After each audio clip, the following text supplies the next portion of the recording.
नमस्कार, हमारे digital platform पर आपका बहुत स्वागत है। पाकिस्तान के साथ हुए हालिया हालात ने हमें ये बता दिया कि सरहद की जिंदगी वो जिंदगी है जो हर रोज एक नए डर के साए से गुजरती है, जहां बच्चों की हंसी गोलियों की गूंज में कहीं खो जाती है और माँ बाप की आंखों में हर वक्त यही सवाल तैरता है कि क्या अगली बार भी हम बचेंगे। हम बात कर रहे हैं पुंछ जिले के जला सलोत्री गांव की, जो एलओसी पर बसा है। कुछ ही दिन पहले यहाँ पाकिस्तानी सेना की ओर से हुई भारी गोलीबारी ने गांव वालों को घर छोड़ने पर मजबूर कर दिया था।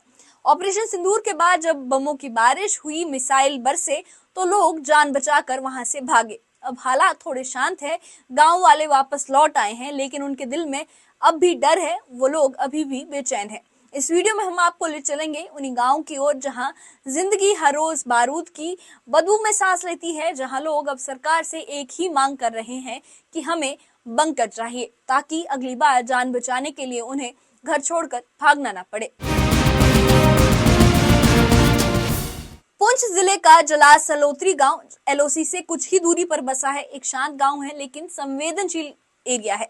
यहाँ के लोग अपनी जिंदगी खेतों, मंदिरों और मस्जिदों के बीच जीते आए हैं, लेकिन बीते कुछ दिनों में इस गांव की शांति को गोलियों की, मिसाइलों की आवाज ने चीर दिया है। पाकिस्तान की तरफ से हुई भीषण गोलीबारी ने गांव को खाली करा दिया। लोग सब कुछ पीछे छोड़कर जान बचाने के लिए भाग गए थे। अब जब संघर्ष विराम हुआ है तो लोग लौट आए हैं, मगर डर अभी भी वहीं खड़ा है। उसी दीवार के पीछे, उसी आंगन के कोने में लोग अब भी डर के साए में हैं। अब्दुल अजीज बताते हैं कि हम अपने छोटे छोटे बच्चों को लेकर पहाड़ों की ओर भागे थे। रात जंगलों में कटी, अब लौटे हैं, लेकिन चैन से नींद नहीं आती। अगर हमारे पास बंकर होता तो गांव ना छोड़ने पड़ते। वहीं तीक्ष्ण शर्मा का कहना है कि जब गोलियां चलती हैं तो समझ ही नहीं आता कि बच्चों को बचाएं या खुद को, या कहां जाएं। सरकार हमारी जरूरत को समझे, ये हमारे हक की मांग है, कोई फरमाइश नहीं। बॉर्डर के लोग हैं, जहाँ गोला बारे हमें जा रहे हैं, किसी ने हमारी सुनता कोई नहीं है।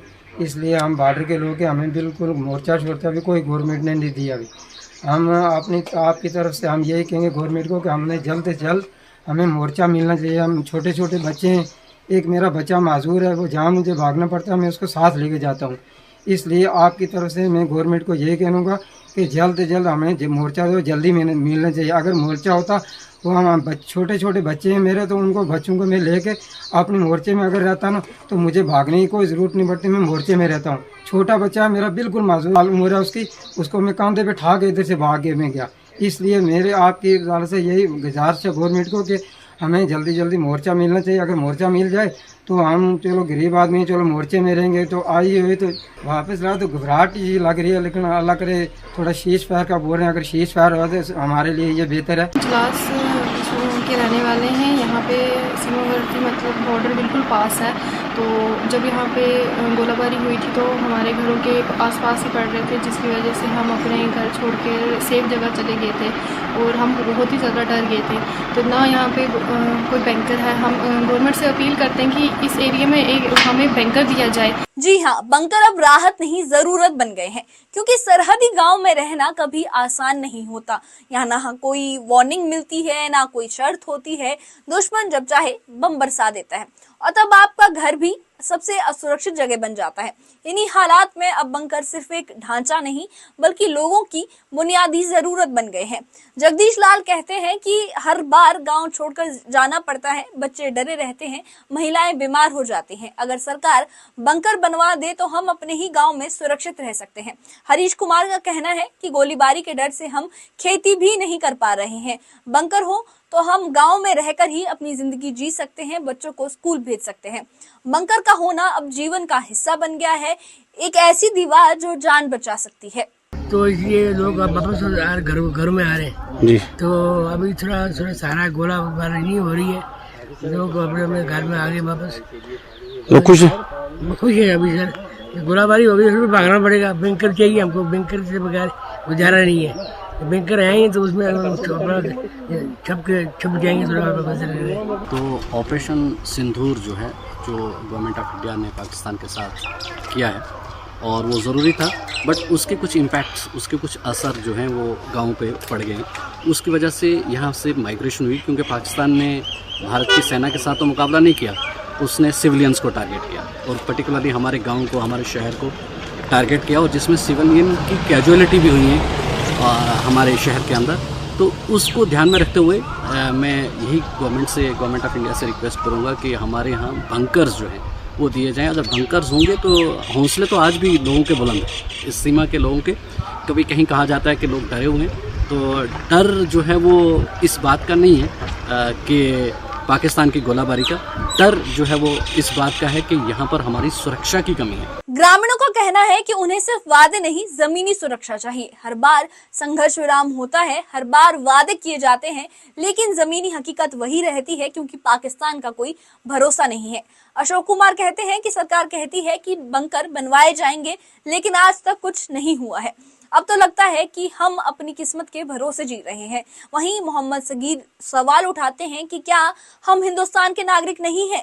हमारी जिंदगी हर रोज दांव पर होती है। हमें भी उतनी ही सुरक्षा मिलनी चाहिए जितनी दिल्ली, जम्मू या श्रीनगर के या पूरे देश के लोगों को मिलती है। इनकी आवाज दर्द से भरी है और ये दर्द सिर्फ गोलीबारी का नहीं, उपेक्षा का भी है। ये बताइए, जो गोलाबारी तो कहाँ गए थे आप? यहाँ से थोड़ा सा दूर भाग के जाना पड़ रहा है। फिर फायर तो बहुत आता है ना, किसी वक्त भी फायर आ सकता है जी। हाँ, तो कितनी दूर है पाकिस्तान? यहाँ से ये हवाई तो 1 किलोमीटर ही है जी। तो अब घर से गए थे, वापस आए तो कैसा लग रहा है आपको? लाग क्या रहा था, फिर वही बात है, बस कब फायर आ जाए कब क्या होगा, इसलिए मोर्चे जरूरी है।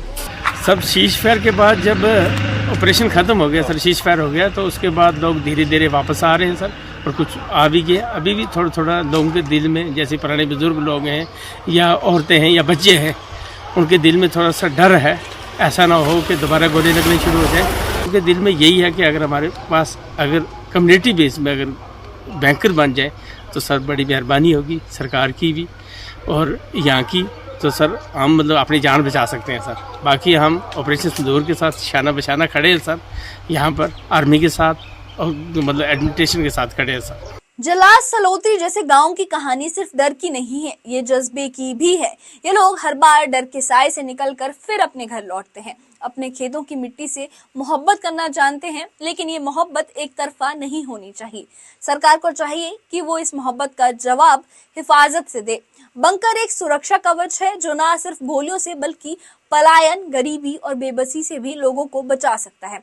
जब तक बंकर नहीं बनते तब तक ये गांव बार बार उजड़ते रहेंगे, और जब बंकर बनेंगे तब इन गांव को सिर्फ सरहदी नहीं, मजबूत हिंदुस्तानी गांव कहा जाएगा। और ऐसे में इन लोगों के लिए बंकर सिर्फ एक कंकर, पत्थर, सीमेंट की दीवार नहीं है, वो जिंदगी और मौत के बीच एक दीवार है जो उनकी जिंदगी बचाने के लिए बहुत अहम है। इस बारे में आपकी क्या राय है, हमें कमेंट बॉक्स में अपनी राय जरूर बताइएगा। और इस मामले से जुड़े अपडेट्स के लिए और ऐसी ही खबरों के लिए हमारे चैनल के साथ बने रहिएगा।